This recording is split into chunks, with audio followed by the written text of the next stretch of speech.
Eu saúdo a amada igreja na paz do Senhor Jesus, amém? Amém. Apocalipse, capítulo 3, versículo 20. Eis que estou à porta e bato. Se alguém ouvir a minha voz e abrir a porta, entrarei em sua casa e com ele cearei e ele comigo. Amém? Se eu perguntasse, na porta de quem que Jesus está batendo? Se Jesus está batendo na nossa porta, nós temos um problema muito sério para resolver na nossa vida.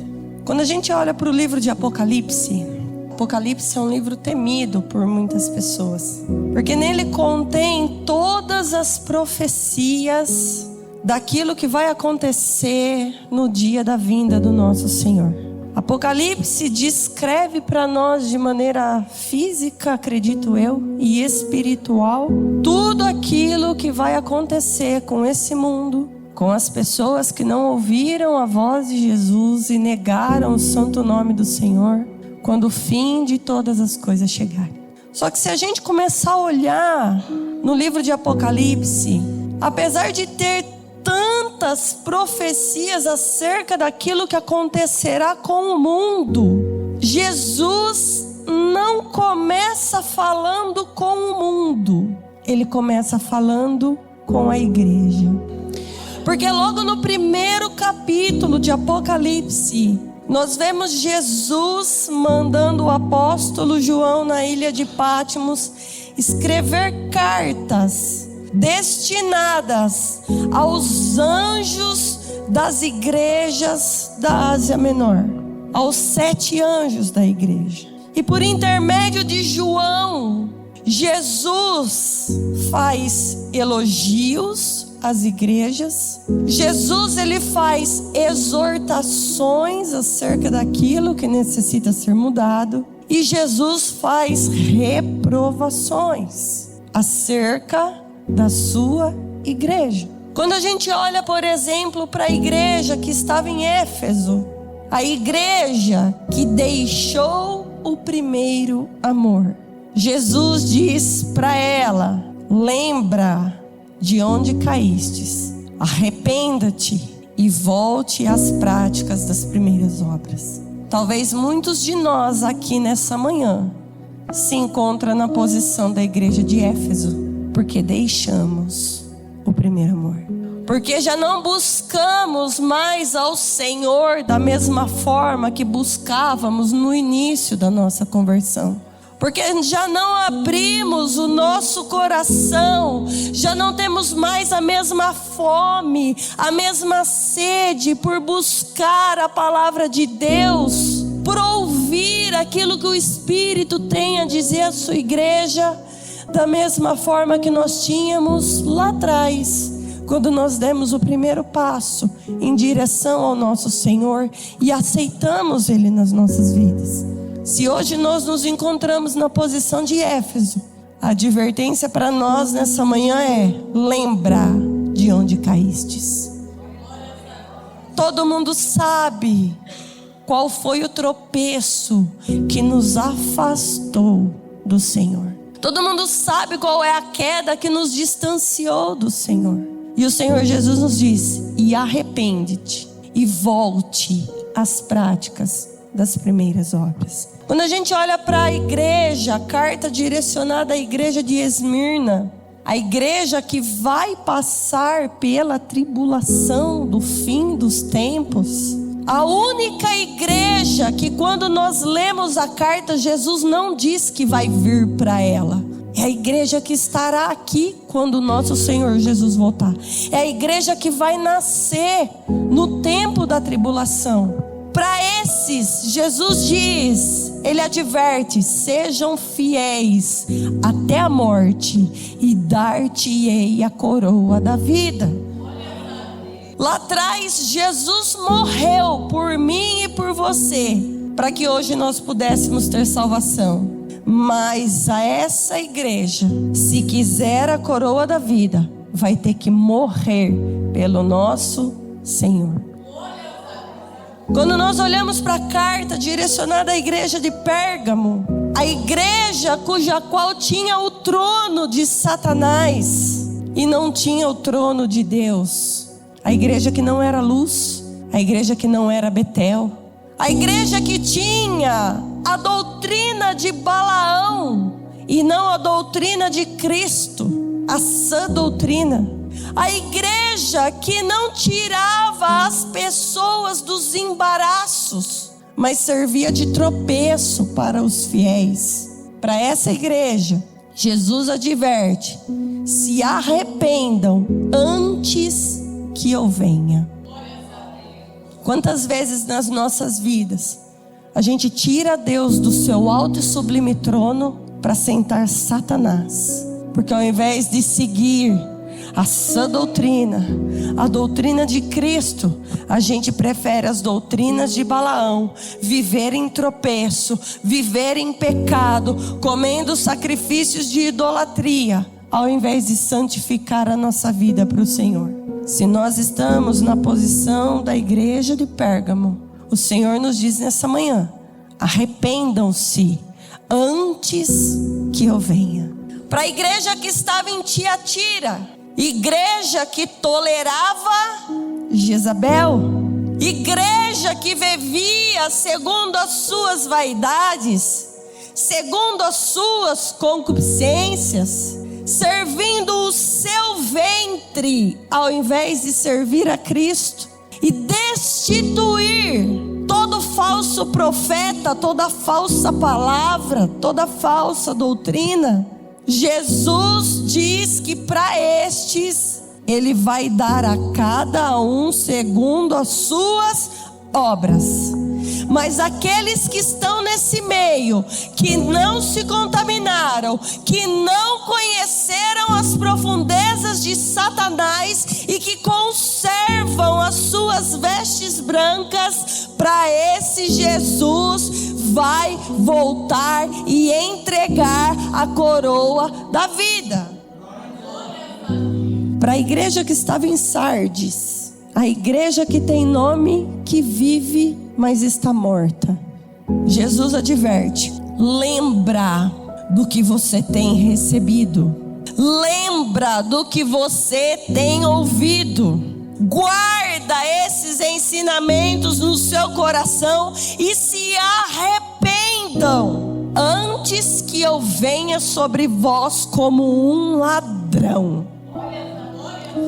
Quantas vezes a gente se posiciona como igreja de Sardes, tem aparência de cristão, tem nome, diz carregar o nome de Cristo, mas está morto espiritualmente, não tem vida de comunhão com Deus, não busca a presença do nosso Deus, está recebendo a boa semente, está ouvindo a palavra de Deus pura e genuína, mas não está guardando no coração e não está se arrependendo das suas más obras. Se não nos arrependermos, Ele virá sobre nós como um ladrão. E Jesus foi bem claro: o ladrão vem, senão a matar, roubar e destruir. Ainda dá tempo da gente botar a nossa casa em ordem. Quando a gente olha para a igreja de Filadélfia, a igreja que foi aprovada pelo Senhor Jesus, porque ela guardou a palavra da paciência e foi fiel ao Senhor. Para essa igreja que guarda a palavra do Senhor, como disse o salmista, para não pecar contra Ele, Jesus adverte: guarda o que tu tens, para que ninguém tome a tua coroa. Ser fiel, seja firme, seja constante naquilo que você tem guardado, na palavra que tem guardado no coração, porque o que eu tenho é bom, é perfeito e é agradável, é vida e vida eterna. E a última igreja, a igreja de Laodiceia, a igreja morna, Jesus diz: estou à porta e bato. Ele já voltou. Para Laodiceia, Jesus não virá Para Laodiceia, Jesus já chegou. Hoje a gente vive esse tempo na nossa vida. E Jesus está prestes a chegar. No diagnóstico da igreja de Laodiceia, Laodiceia, se nós lermos as cartas, é a única igreja das 7 que não recebe nenhum elogio do nosso Senhor Jesus Cristo.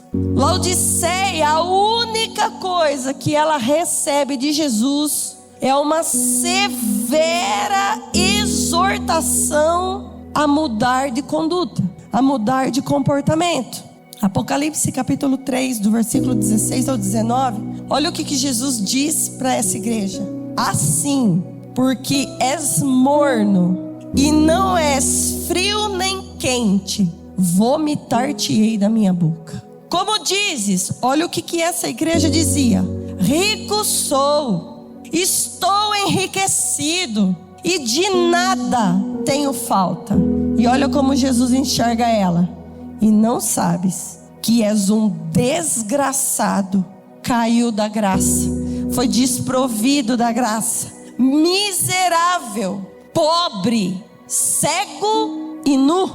E aí Jesus dá um conselho para essa igreja: aconselho que de mim compres ouro provado no fogo para que te enriqueças, roupas brancas para que te vistas e não apareça a vergonha da tua nudez, e que unjas os teus olhos com colírio para que vejas.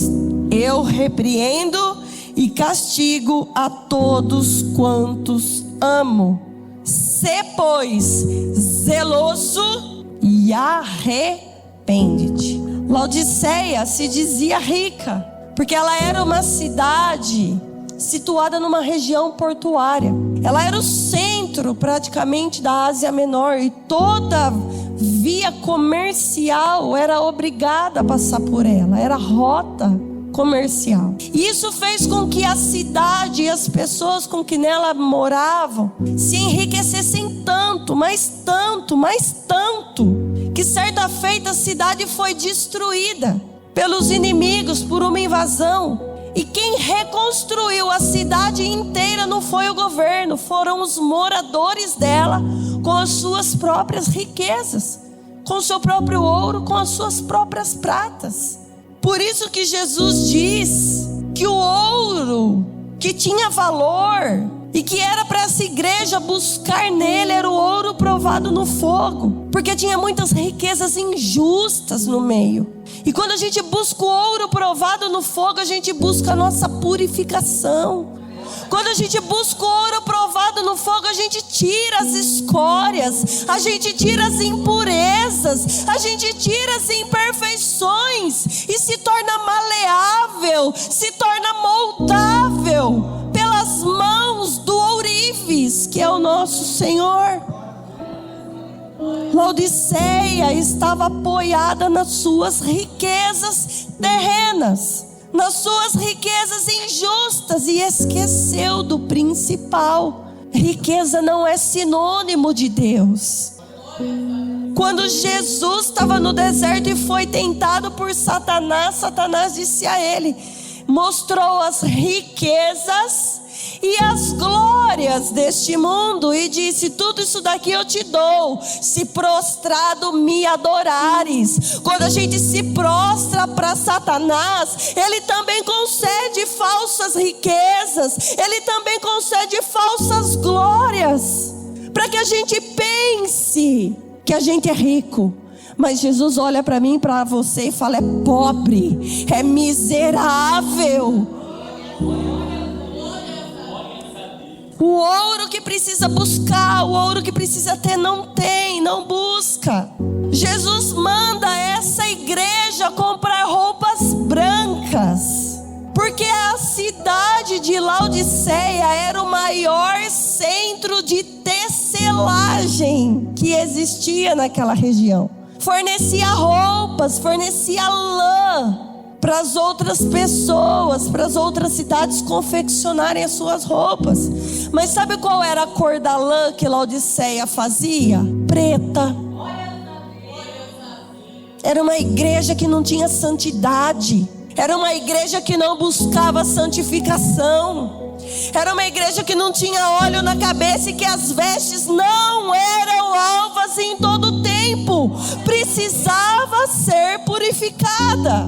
Quando Jesus manda Laodiceia comprar colírio dele para ungir os olhos, para que ela pudesse ver, é porque o maior centro oftalmológico de medicina existia naquela cidade.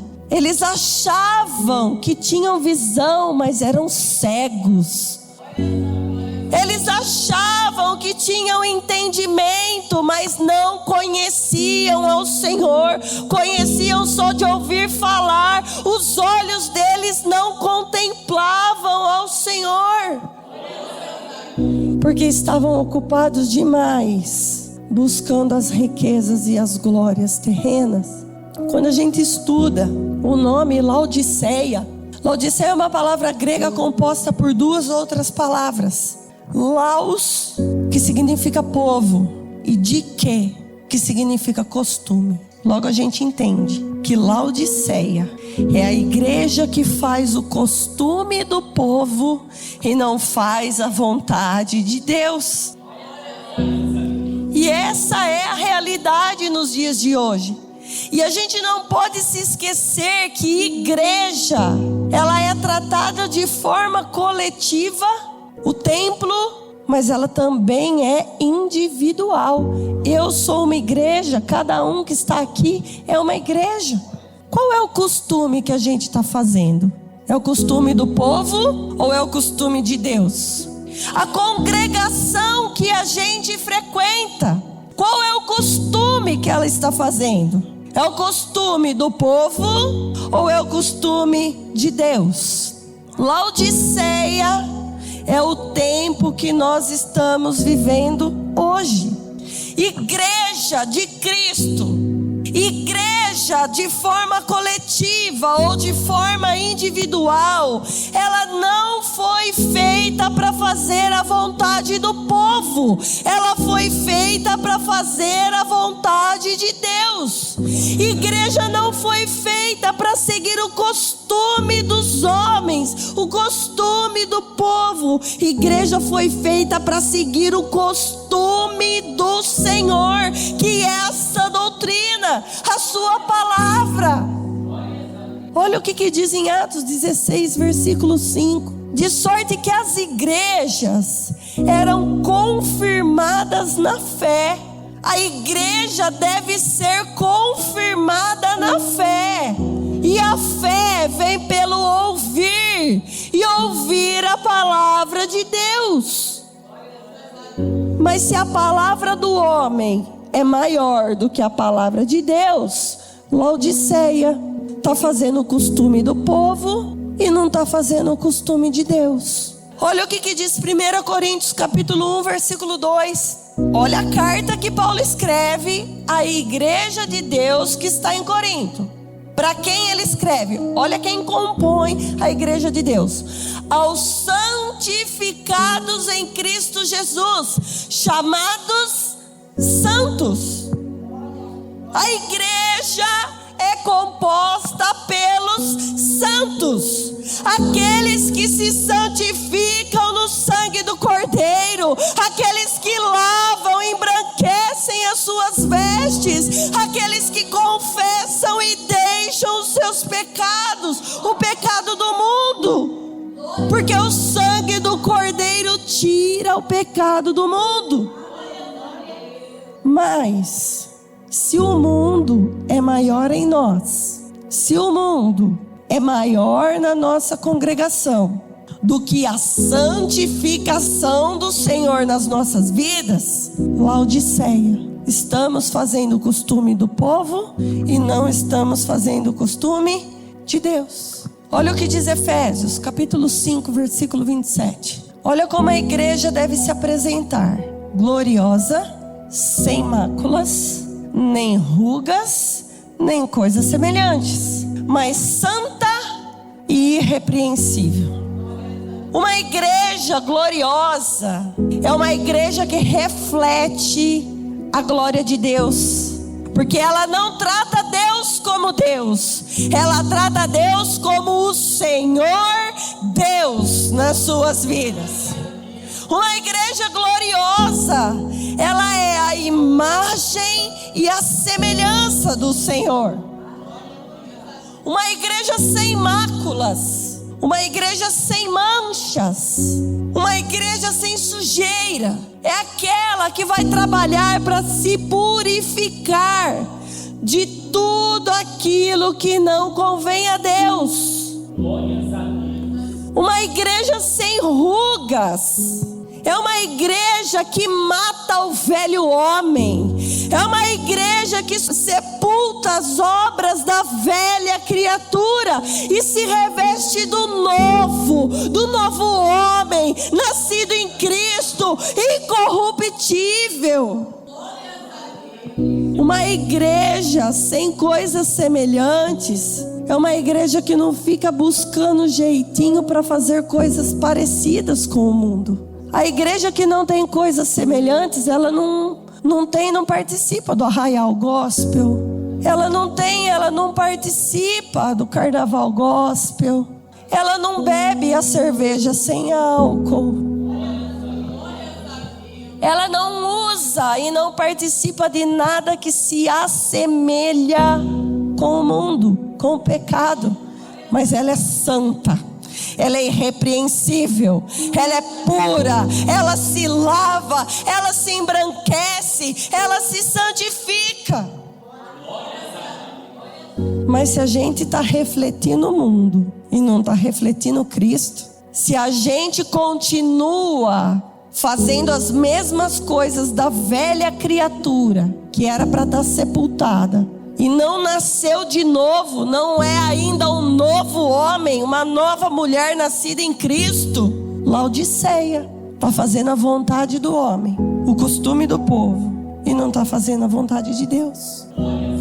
Laodiceia é a igreja da apostasia dos últimos dias. Olha o que diz em 2 Tessalonicenses, capítulo 2, versículo 3. Ninguém de maneira alguma vos engane, porque não será assim, sem que antes venha a apostasia e se manifeste o homem do pecado, o filho da perdição, o anticristo. Nós estamos apostatando da fé para viver os costumes do povo. O anticristo está prestes a se levantar.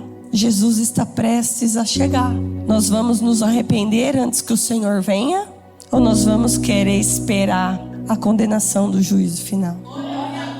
Laodiceia é a igreja que se desvia da fé verdadeira. É a igreja que se desvia da fé pura para seguir falsas doutrinas. Porque um abismo puxa outro. Se primeiro ela apostatou da fé, o que ela vai seguir?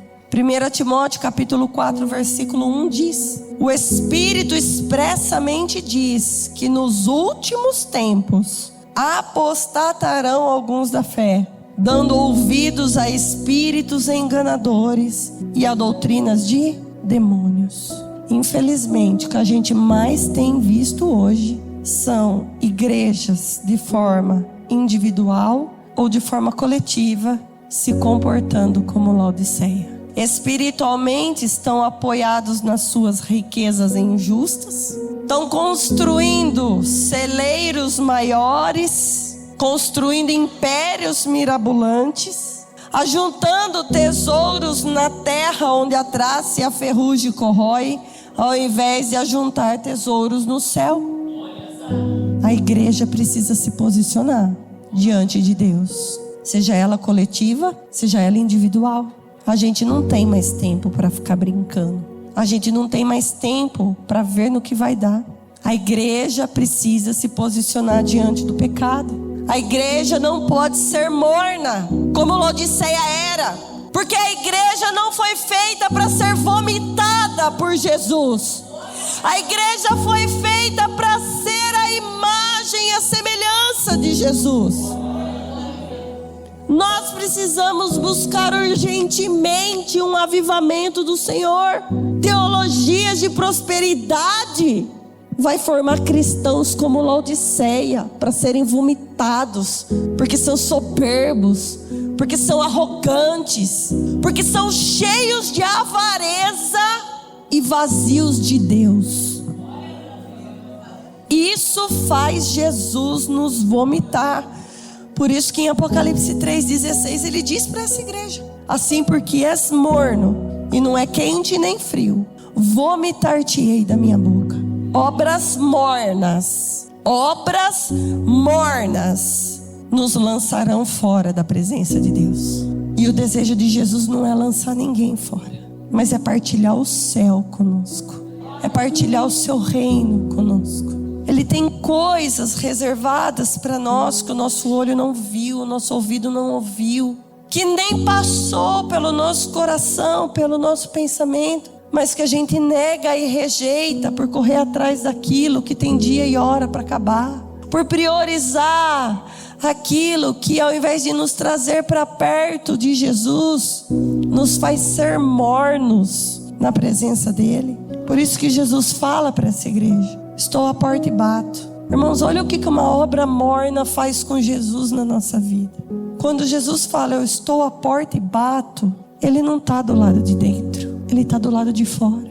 Quando Jesus fala, estou à porta e bato, ele está dizendo que ele tem o anseio, o desejo de entrar na nossa casa, de fazer nova todas as coisas, de limpar toda a nossa sujeira, de sarar as nossas feridas, de conceder salvação e vida eterna para as nossas almas.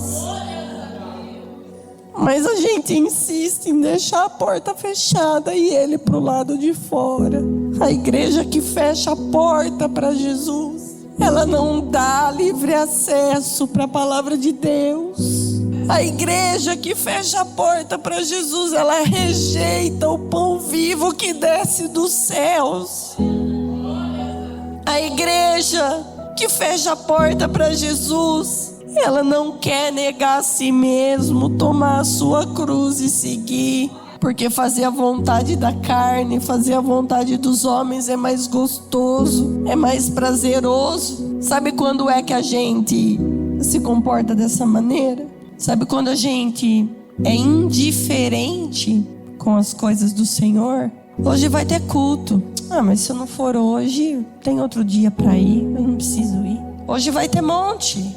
Mas se eu não for no monte hoje, daqui 15 dias eu vou. Quem garante que a gente vai estar vivo daqui 5 minutos? Sabe aquela indiferença?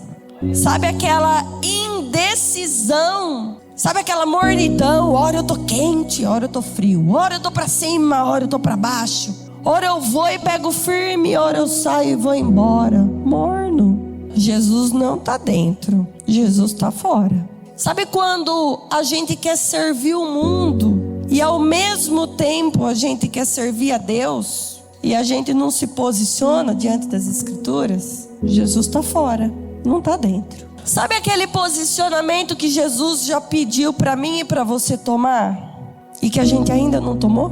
Sabe onde Jesus está? Fora, não está dentro. Irmãos, se a gente está na igreja, ou se a gente se diz igreja, mas a gente não vive uma vida de santidade e piedade, que é devoção a Deus, morno. Jesus está batendo na porta. Mas se a gente não for zeloso e se a gente não se arrepender, condenação virá. Sabe quando a gente rejeita a ação do Espírito Santo na nossa vida e a gente não deixa o Espírito Santo convencer a gente do nosso pecado, convencer da justiça e do juízo de Deus, para a gente poder viver no mundo do pecado morno? Jesus está batendo na porta.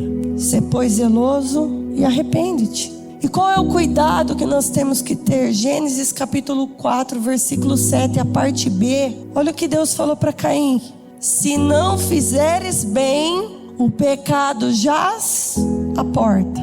A gente precisa entender que duas coisas batem na porta da nossa vida: Jesus e o pecado. Nenhum deles vai entrar se a porta não for aberta para o lado de dentro.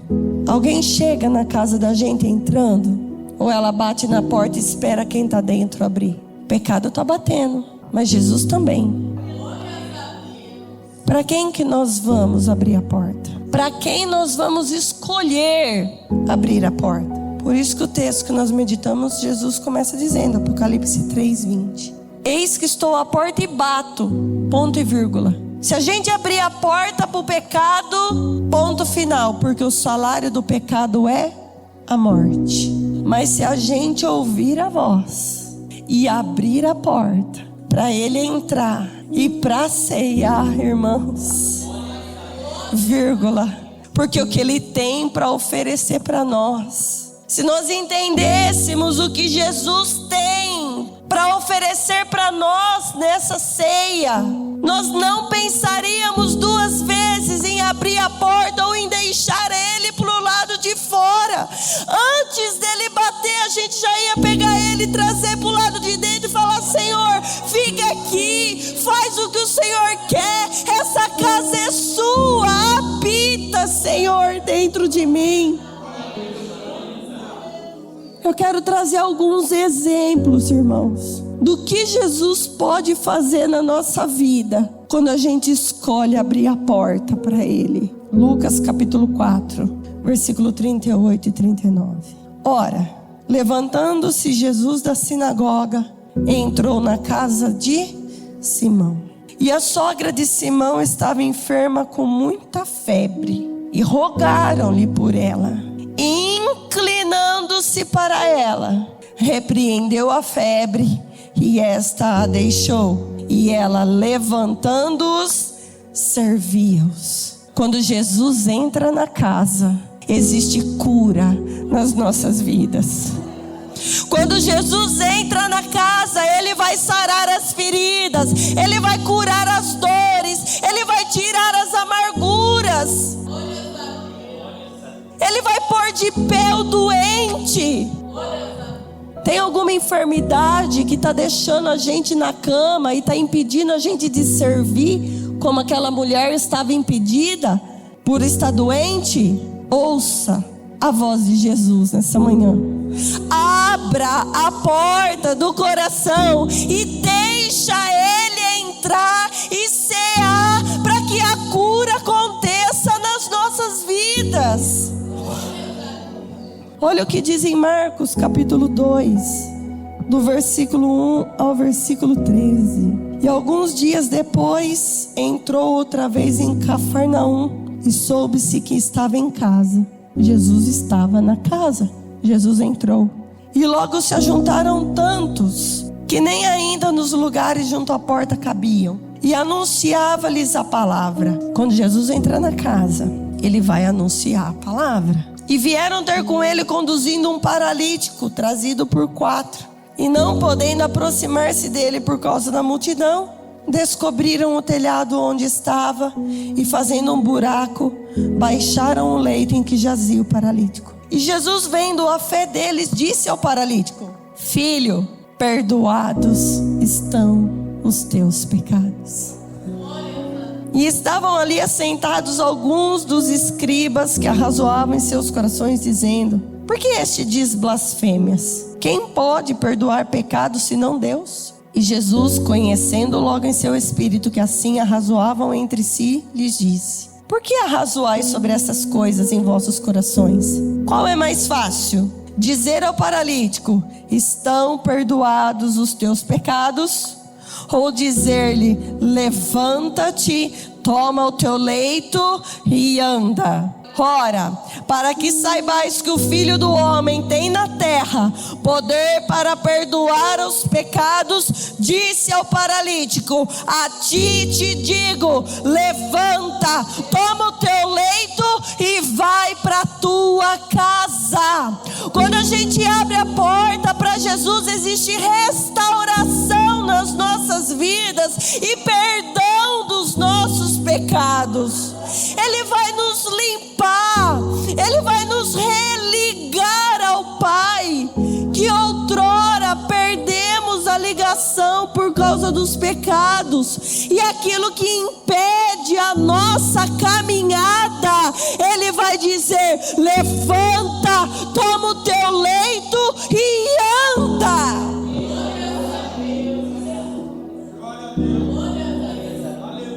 Mas para a gente ser perdoado dos nossos pecados, a gente tem que ouvir a voz. Porque na casa Jesus pregava a palavra. E Ele era o verbo de Deus.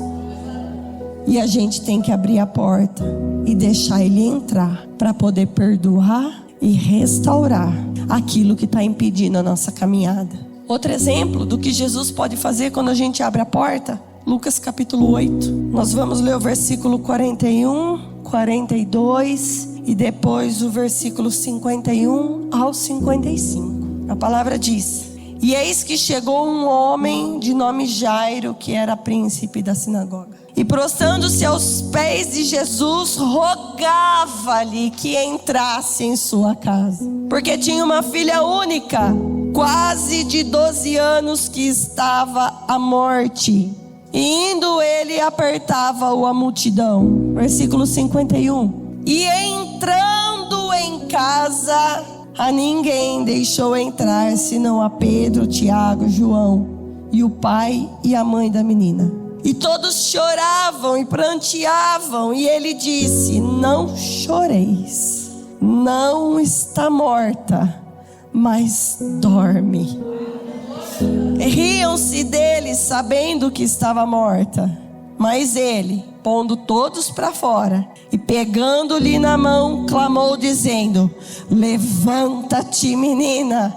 E o seu espírito voltou e ela se levantou. Quando Jesus entra na casa, toda a incredulidade vai embora, toda sentença de morte vai embora. E se porventura algo morreu, vai ressuscitar.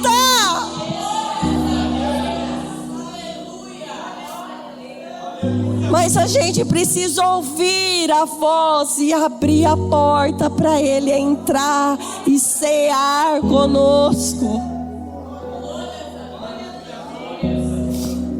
Mais um exemplo, Lucas 19, do versículo 5 ao 10. E quando Jesus chegou naquele lugar, olhando para cima, viu e disse: Zaqueu, desce depressa, porque hoje me convém pousar na tua casa. E apressando-se, desceu. Quando Jesus bateu na porta de Zaqueu, Zaqueu não deixou para depois, Zaqueu não deixou para amanhã, Zaqueu não deixou fazendo corpo mole. Na mesma hora, depressa, ele desceu e recebeu Jesus alegremente. E vendo todos isto, murmuravam, dizendo que entrara para ser hóspede de um homem pecador. E levantando-se Zaqueu, disse ao Senhor: Olha o Senhor Deus, Senhor, eis que eu dou aos pobres metade dos meus bens. Não agiu como Laodiceia, apoiado nas suas riquezas, nas suas glórias. E se em alguma coisa tenho defraudado alguém, o restituo quadruplicado. E disse-lhe Jesus: Hoje veio a salvação a esta casa. Tem condenação na nossa casa, tem destruição na nossa casa. Se nós ouvirmos a voz e abrirmos a porta, a salvação entra nas nossas vidas. E Ele vai fazer nova todas as coisas.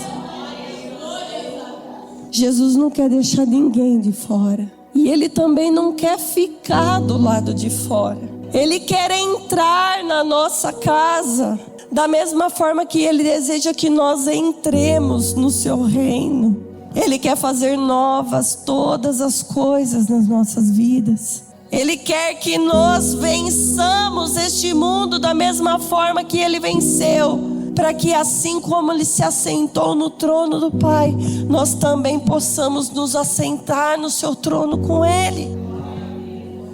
Só que para isso, a gente precisa ouvir a voz e abrir a porta. E a voz de Jesus é o conselho que Ele deu para a igreja: compre ouro provado no fogo, se purifique, se limpe, se lave, saia da lama, deixa o pecado e compre as vestes brancas para cobrir a vergonha da nudez. Se revista do novo homem, se revista de um traje de pudor e de modéstia. Mate a velha criatura, renove a mente. Compre o colírio para ungir os olhos, para que a gente possa enxergar todos os nossos maus caminhos, para que a gente possa se arrepender e verdadeiramente se converter e nos tornar, ele diz para Laodiceia, zeloso. Sede, pois, zeloso. Ele diz, eu repreendo e castigo a todos quanto amo. Apocalipse 3:19. A repreensão e o castigo veio nessa manhã, para nós ouvirmos a sua voz e abrir a porta e deixar ele verdadeiramente entrar nas nossas vidas. E aí ele diz, sê zeloso. E se tem um povo que Deus separou para si, é um povo especial, zeloso e de boas obras, que é o povo que ele virá buscar naquele dia. Se nós fizermos tudo isso, verdadeiramente nós ouvimos a sua voz, abrimos a porta e com toda certeza nós teremos uma grande ceia para participar com nosso Senhor Jesus Cristo. Que nós possamos nessa manhã ter essa coragem, ter esse posicionamento, porque Ele está à porta e bate, e Ele deseja entrar. E assim eu agradeço a minha oportunidade no nome de Jesus. Glórias a Deus. Irmãos, o sábio sabe discernir o tempo e o modo. Olha o que está escrito. Abre para mim Mateus capítulo 24, versículo 32 e 33 e 34 e 35. Quem parar para ler, depois lê na sua casa o texto de Mateus, capítulo de número 24. Nós vamos ver ali que ele fala do sermão profético, fala do princípio das dores. Então ali a gente vai ver que vai vir muita gente em nome do nosso Senhor Jesus enganando a muito. Ali vai falar que vai ter guerras e rumores de guerras. Fala que vai levantar nação contra nação. Ali vai dizer que se multiplicará a iniquidade, o amor esfriará. Ali vai dizer que surgirão falsos cristos, falsos profetas. Ali vai falar da abominação da desolação no lugar santo, enfim. E Deus já nos deu uma visão em sonhos onde Ele falou, Mateus capítulo 24 está cumprido. Ou seja, está diante dos olhos de todos. Mas eu quero levantar essa atenção também para a igreja nessa manhã. Quando a gente olha para o versículo 32, 33, 34 e 35, diz isso. Aprendei, pois, esta parábola da figueira. Quando já os seus ramos tornam tenros e brotam folhas, sabeis que está próximo o verão. Igualmente, quando virdes todas estas coisas, sabei que Ele está próximo então Ele está onde? Aí ele diz, em verdade vos digo que não passará esta geração sem que todas essas coisas aconteçam. O céu e a terra passarão, mas as minhas palavras não hão de passar. Jesus Cristo está o quê? Então você sabe qual que é a igreja do tempo do arrebatamento de Cristo? É a igreja de Laodiceia. Porque Jesus está... Seja sincero contigo mesmo, não se engana. A Bíblia fala, não vos enganeis. Não vos enganeis. Tem muita gente se auto-enganando, porque não se examina da maneira que é correta. Pergunta para você mesmo agora, que tipo de cristão eu e você estamos sendo? A irmã trouxe alguns exemplos. Olha para as frequências nos cultos. É a igreja que corre atrás da riqueza? É uma igreja quente, fria ou morna? Tudo que nós já aprendemos aqui, que não foi pouca coisa, irmãos. O posicionamento nosso diante das mensagens que já nos foi revelado. Não se engane. Não vos enganeis. Quente, frio ou morno. Para, faz uma reflexão racional. Essa é a igreja que Cristo está às portas para vir buscar. Seja sábio, discernamos o tempo e o quê? O tempo está aqui, ó. Saiba que quando acontecer tudo isso, Jesus está às portas. Não será terrível quando Ele vier em poder e glória? Porque sobe um pouquinho o texto para cima, irmã, ao 30. Então aparecerá no céu o sinal do Filho do Homem, todas as tribos da terra se lamentarão e verão o Filho do Homem vindo sobre as nuvens do céu com poder, o quê? E glória, e Ele enviará os seus anjos com rijo clamor do trombeta, os quais ajuntarão os seus escolhidos desde os 4 ventos, de uma a outra extremidade dos céus. Aí Ele falou: aprendei. A igreja do arrebatamento é a igreja que Cristo está às portas. Está aí, Mateus 24 cumpriu. Não, pastor, preciso não, tem falta disso não. É essa a resposta? Preciso disso não, pastor, não preciso vir nos cultos, não preciso subir no monte, eu não preciso, pastor. É essa a resposta, irmãos? É essa a resposta que está soando no coração? É essa a resposta que ecoa nos nossos corações? Posso faltar, não tem problema nenhum, isso não faz falta na minha vida. Eu não necessito disso na minha vida. Essa é a resposta que a igreja dava para Jesus. Irmãos, é muito sério. A figueira floresceu, ela já deu os ramos, o Senhor está na porta. Os anjos estão para tocar as trombetas. E amor, e a resposta é essa que eu dou para Jesus. Não preciso ir na igreja não tenho falta, não preciso ouvir a palavra, não preciso aprender de Jesus, eu não preciso, eu não tenho falta, não preciso disso, Deus. Não se engane, vai continuar com esse pensamento, Jesus está do lado, está fora, tá? Não se engane não se engane, não engane você mesmo. Você sabe quem que foi enganador desde o princípio? Quem? O diabo. Quem se engana, Jesus está fora e na tua vida tem o trono de Satanás. Não se engane. A mensagem é dura, irmãos. A resposta é essa que eu estou dando. A doutrina de Cristo é segundo a piedade. Piedade é devoção às coisas de Deus. Quem tem devoção é assíduo, é presente, é firme, é constante, é sempre abundante. É sim, sim, é não, não. Convém, edifica, não convém, não edifica. A palavra hoje para mim e para você, se for para eu dar essa resposta aqui para Cristo, vou continuar do mesmo jeito. Jesus do lado de fora não toca na ceia, porque só toca na ceia quando Jesus entrar. É quando Jesus entrar. Se não for para Jesus entrar, não toca não, porque vai tocar o quê? Indignamente. Acabou a mornidão, irmãos. Se a resposta minha e sua é essa, de nada tenho falta, está tudo ótimo, Senhor, não preciso disso. E quem não tem falta, não tem fome, não tem sede da presença, de estar na presença, de praticar a doutrina de Deus. A palavra é essa, não toca. Hoje é dia de conversão. Irmãos, é tudo ou nada. Ou se envolva plenamente com Cristo, ou vai se deleitar, ou se limpe de uma vez, ou se suje de uma vez. Mas morno, irmãos, ele vomita.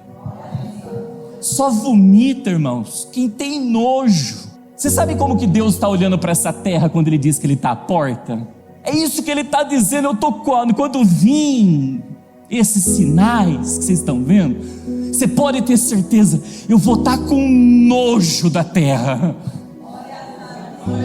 Eu vou estar enojado com a terra. Mas Ele não pode estar com a igreja, irmãos, pelo amor de Deus.